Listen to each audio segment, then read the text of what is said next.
If she can waltz, I'll marry my son to you." The words, dripping with scotch and disdain, echoed across the ballroom. Arthur Vance III, a man whose name was plastered on half the skyscrapers in Manhattan, sneered as he pointed a champagne flute. His target? A black woman in a simple cleaner's uniform, kneeling on the marble floor. Now, picture this. You're on the 90th floor of the brand new Vance Tower. 200 of New York's wealthiest and most powerful people are here, celebrating its grand opening. The air is thick with the scent of expensive perfume and entitlement. And then, crash. A crystal tray, a dozen glasses, and the dead silence that follows. All eyes locked onto Kiana Petrova. 35 years old, she'd been working these high-end contract cleaning gigs for just under a month.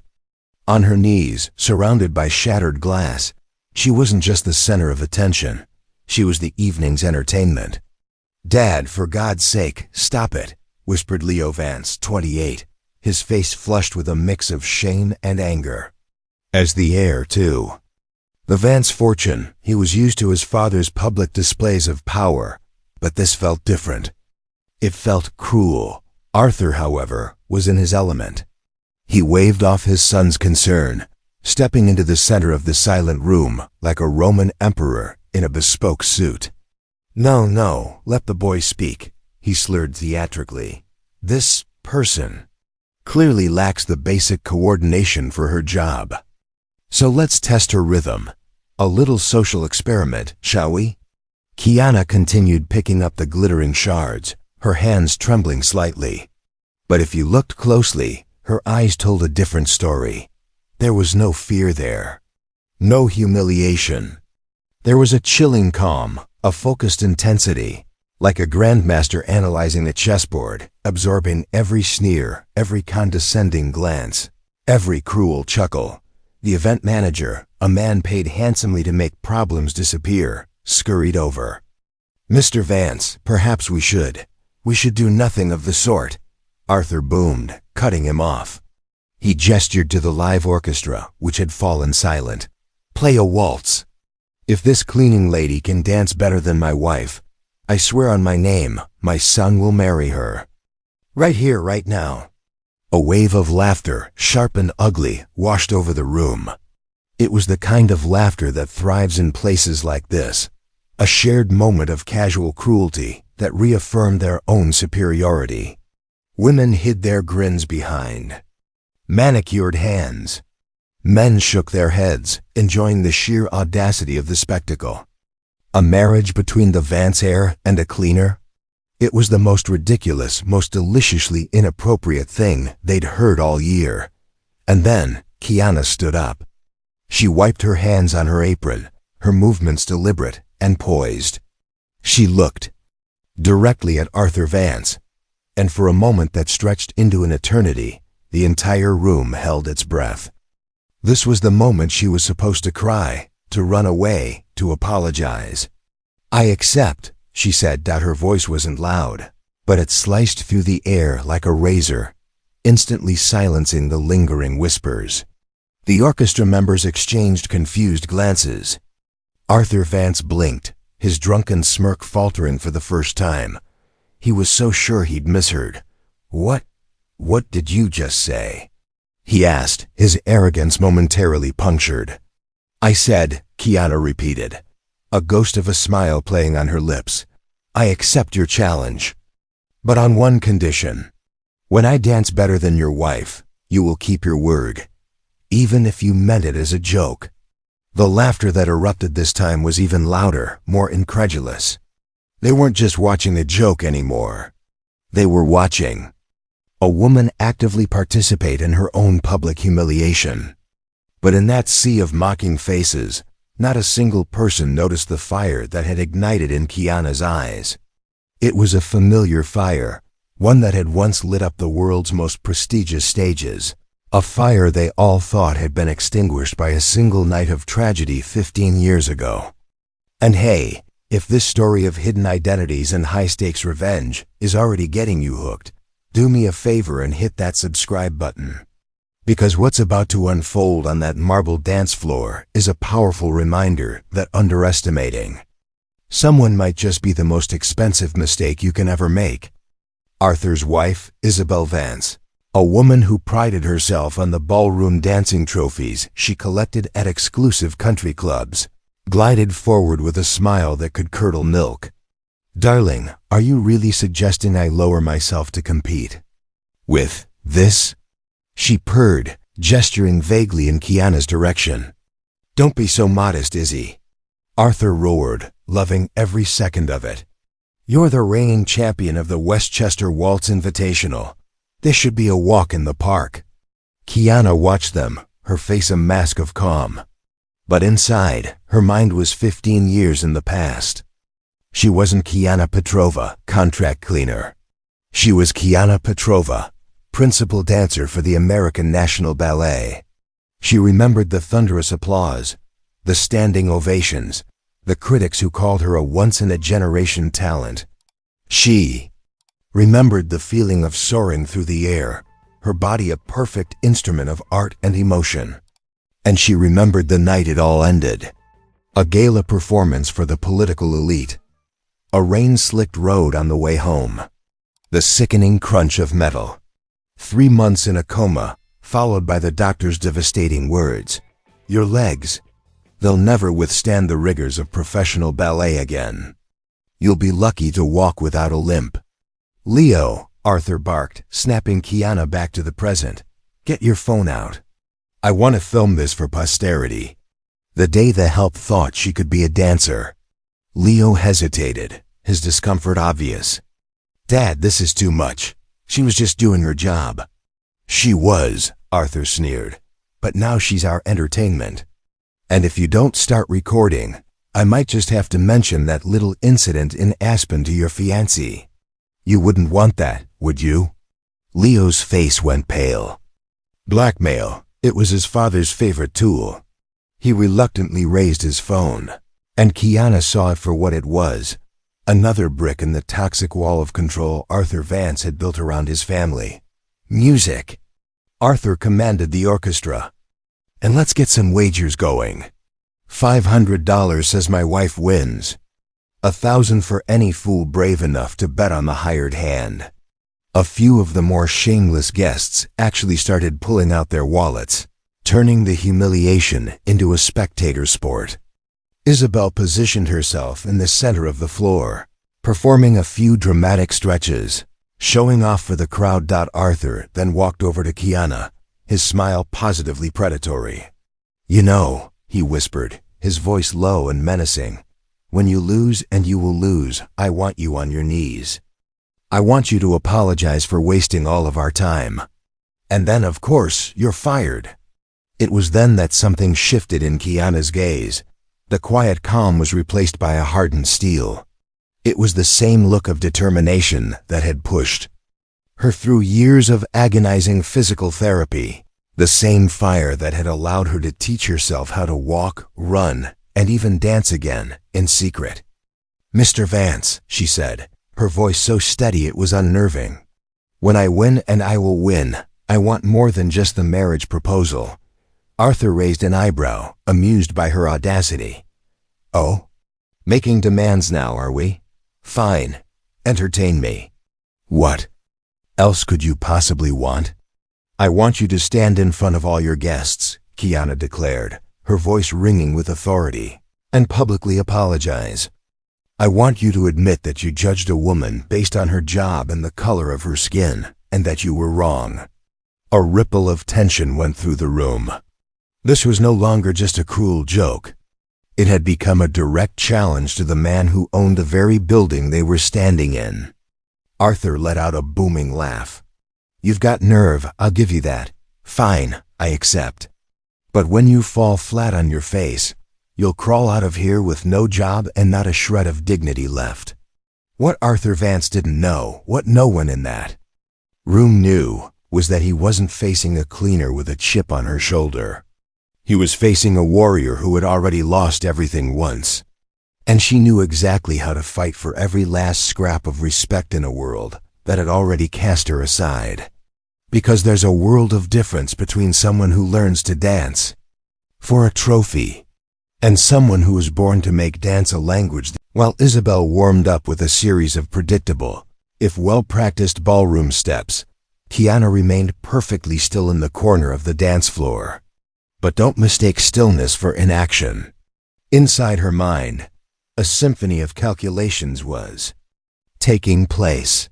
15 years of grueling physical therapy, of reteaching every muscle how to move, of forging a spirit so resilient that none of these silver spoon socialites could ever comprehend it. "Look at her," a woman whispered to her friend. Loud enough for Kiana to hear. "She's frozen.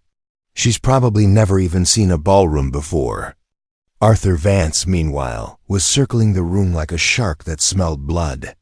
He was collecting bets, his voice booming with each new wager, deliberately amplifying the humiliation.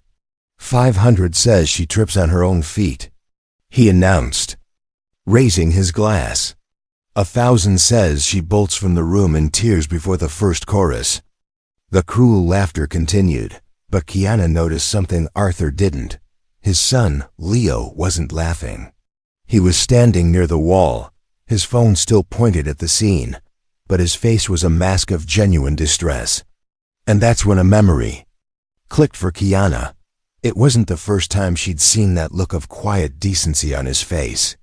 Over the past 3 weeks, she'd noticed him, the one executive who always made eye contact with the cleaning staff, the one who said thank you, the one who treated them like human beings. It was him. A low voice spoke beside her, startling her. "Ma'am." Kiana turned to see a man in his late 50s, wearing the discreet uniform of the building's security chief. He was pretending to adjust his earpiece, but his eyes were fixed on her. "My name is David," he said, his voice barely a murmur. "Head of security, then with the Vances for 20 years.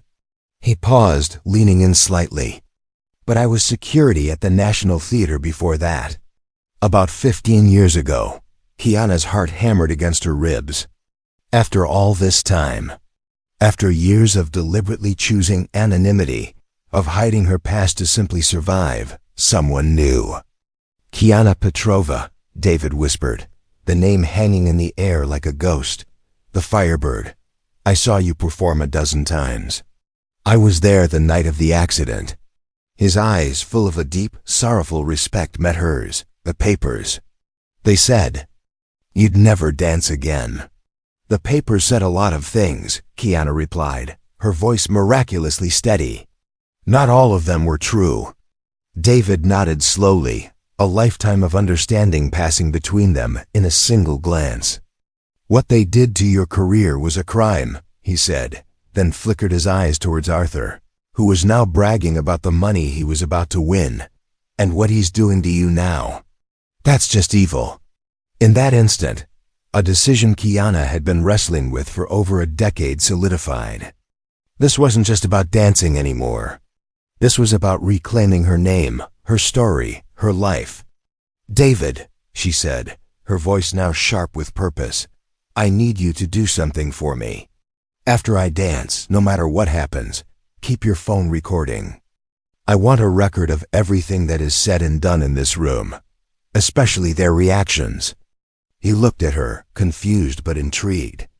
"Of course, but why?" A true brilliant smile finally broke across Kiana's face.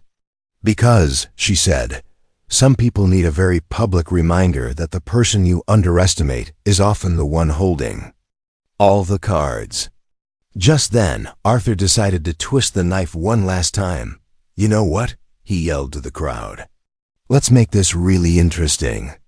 If she can actually finish the waltz without stopping or falling, I'll give her $1,000 out of my own pocket. A little charity for the less fortunate," the crowd roared. "But when she fails, and oh, she will fail, she will clean this entire ballroom, on her hands and knees, tonight." A few uncomfortable murmurs rippled through the guests. For some, the line had finally been crossed. But no one dared to challenge Arthur Vance. "Dad," Leo tried one last time, his voice strained. Please, this has gone on long enough. Shut your mouth, Leo. Arthur snapped, his mask of joviality slipping too. Reveal the tyrant beneath. You're soft. You need to learn how the world really works. There are hierarchies. And people like her, he jabbed a finger at Kiana, need to be reminded of their place. That was the final push Kiana needed. She began to move, not towards the dance floor, but into a series of subtle stretches. To the untrained eye, it looked like she was just nervously shaking out her limbs. But David recognized them instantly. They were the precise warm-up exercises she used to perform in the wings of the National Theater, moments before taking the stage. My God, David muttered to himself, raising his phone. She's actually going to do it. Isabel, sensing the attention was shifting, clapped her hands impatiently. Can we just start the music? Let's get this farce over with. The orchestra conductor, looking deeply uncomfortable, raised his baton. The opening notes of a classic waltz filled the room. Isabel began her solo performance. She was competent. To be sure, she executed the steps she'd been taught in her expensive lessons. Her posture was good, her turns were clean. But there was no heart in it. It was a technical exercise, a display of social accomplishment, not art. Still, the crowd gave her a round of polite, obligatory applause. She was, after all, one of them. Rich, powerful, and perfectly predictable. Bravo, my dear, Arthur cheered theatrically. A flawless performance. Now for our special guest. Kiana walked slowly to the center of the floor. Each step was measured, filled with a quiet dignity that began to unnerve the onlookers. This wasn't the shuffling walk of a defeated woman. This was the deliberate pace of a queen approaching her throne. What piece would you like? The conductor asked, more out of professional courtesy than anything else. The same one, Kiana said simply. From the top, Arthur chuckled. Oh, she wants to use Izzy's warm-up music. How quaint. Fine, play the track.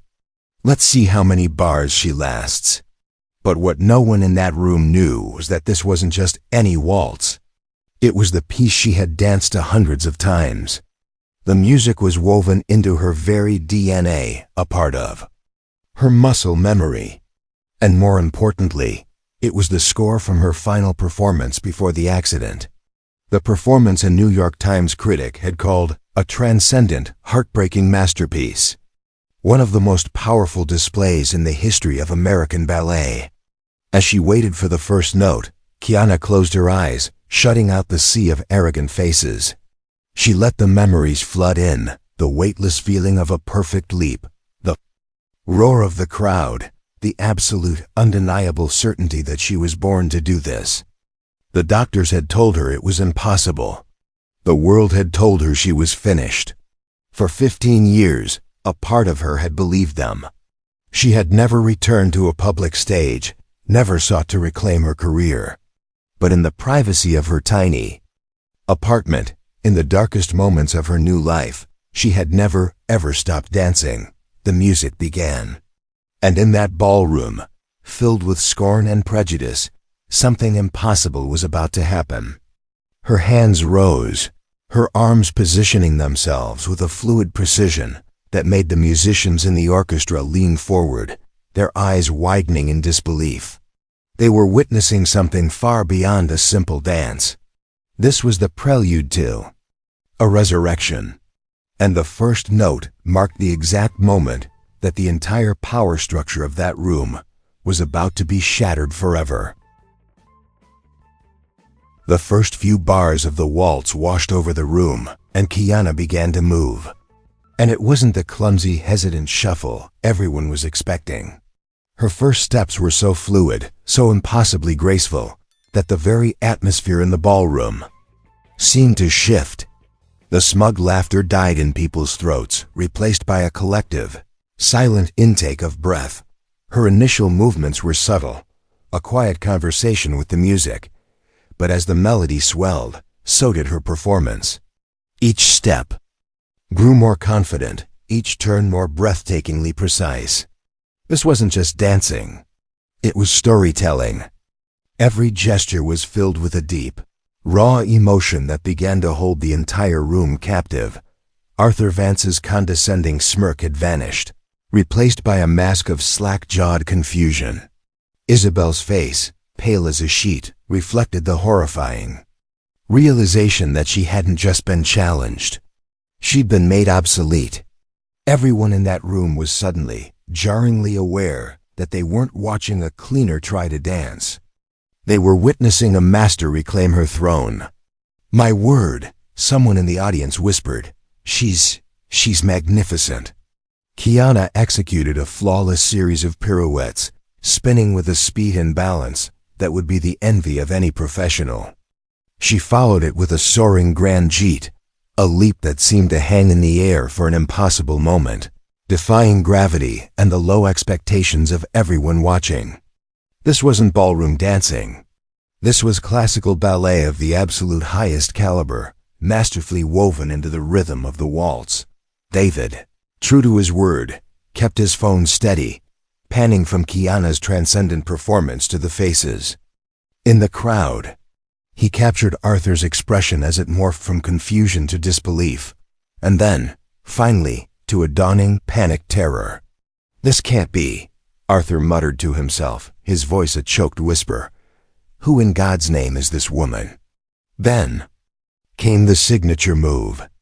A sequence of movements so unique, so incredibly complex, it had once been her trademark. A fusion of classical grace and modern fire that only she had ever perfected. And in that moment, a few people in the crowd began to understand. "Wait a minute," said a woman, a renowned patron of the arts, clutching her husband's arm. "I know those movements. I've seen them before, years ago. But where?" Leo Vance was utterly transfixed, the phone in his hand forgotten as he filmed. He wasn't seeing a cleaner or an employee. He was seeing genius, pure and simple, and he was humbled by it. As the music surged towards its crescendo, Kiana unleashed her final stunning display, a series of 32 consecutive fouette turns, spinning on one leg, a feat of athleticism and artistry that left the entire audience breathless. The music ended. Kiana struck a final pose, head held high, arms outstretched, a figure of absolute power and unbreakable dignity. For a few seconds, the only sound was the echo of the final note. It was a profound, reverent silence, the kind that follows a miracle. Then, one person started to clap, then another.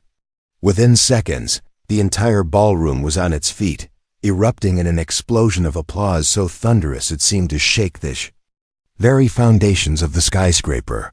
Shouts of "Bravo!" and "Incredible!" echoed off the walls. Arthur Vance stood frozen, the color drained from his face. He had just been spectacularly, publicly, and completely humiliated by the very person he had tried to destroy. And he'd done it in front of the entire New York City elite. It was then that David stepped forward, his phone still recording. "Ladies and gentlemen," he announced, his voice ringing with pride.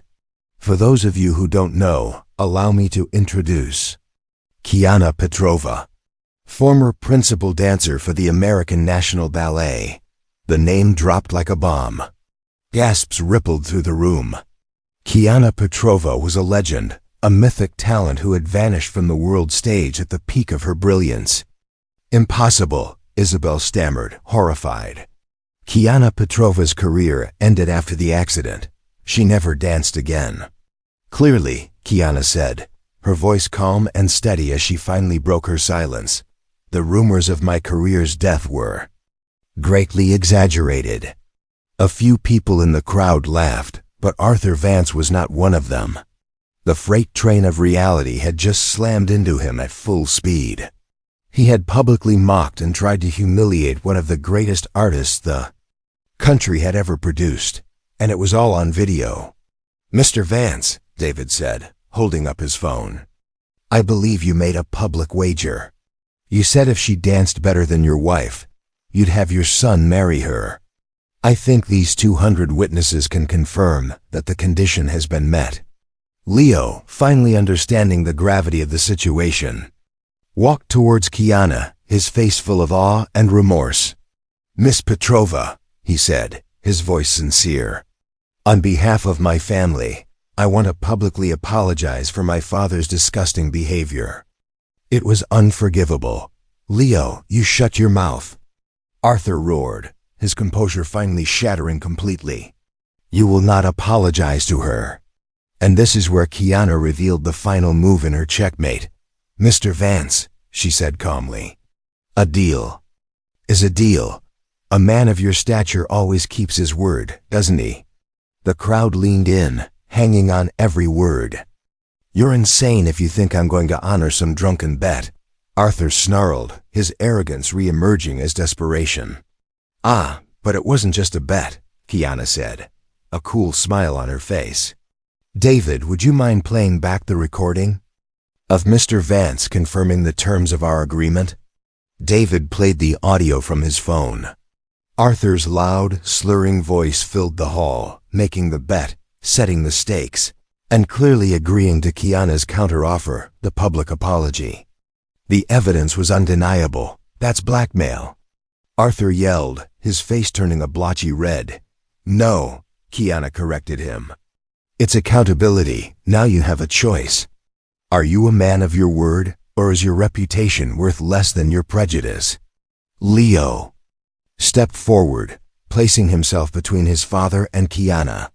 "Miss Petrova," he said, turning to her, "if you'll have me, I would be honored to uphold my father's end of the bargain. Not because I'm being forced to, but because any man would be lucky to be with a woman of your strength, talent, and character." The crowd murmured, stunned by this dramatic turn. "Leo, if you do this, you are cut off," Arthur screamed, shaking with rage. "Out of the company, out of the will, out of this family." "Then so be it," Leo replied, looking his father dead in the eye before turning to Kiana and extending his hand. "Some things are more important than money, Dad. Things like integrity." Kiana looked at Leo's outstretched hand, then at the fuming wreck of Arthur Vance. "Mr. Vance," she said, her voice resonating with 15 years of silenced pain and newfound power. 15 years ago, people like you wrote me off because I was no longer perfect. Tonight, you tried to humiliate me for my job and my skin color. But what I've learned is that true class has nothing to do with a bank account. It's about how you treat people, especially when you think no one's watching." She turned to Leo. "Your son, it seems, has learned that lesson in spite of you." Then, she looked at his hand, and a genuine smile lit up her face. "As for the proposal, I'll accept dinner. Marriage is something two people decide on, based on respect, not on a bet made to humiliate someone." The room erupted in applause again, this time for her wisdom and grace. Arthur Vance, utterly defeated, muttered something about lawyers and stormed out of the hall, his legacy in tatters. David's recording, of course, went viral. Within 24 hours, the story was global. Arthur Vance was ruined. His board of directors forced his resignation. His wife filed for a very public divorce, and his social standing evaporated overnight. 6 months later, the Petrova Center for the Arts opened in a beautifully renovated building downtown, funded by an outpouring of global donations. Its mission: to provide world-class dance education to underprivileged children. The first and largest donation came from the new CEO of a reformed Vance Industries, Leo Vance. Kiana, once again a celebrated icon in the world of dance, found her true calling not on the world's biggest stages, but in a studio filled with aspiring young dancers. Her real revenge wasn't in destroying Arthur Vance. It was in building something so beautiful and positive that his cruelty became nothing more than a footnote in her incredible story. She proved that when you answer prejudice with dignity and hatred with excellence, you don't just win a battle. You change the world. So what do you think? Have you ever been underestimated only to prove everyone wrong? Let me know your story in the comments below. And if you enjoyed this journey of justice and redemption, don't forget to like this video.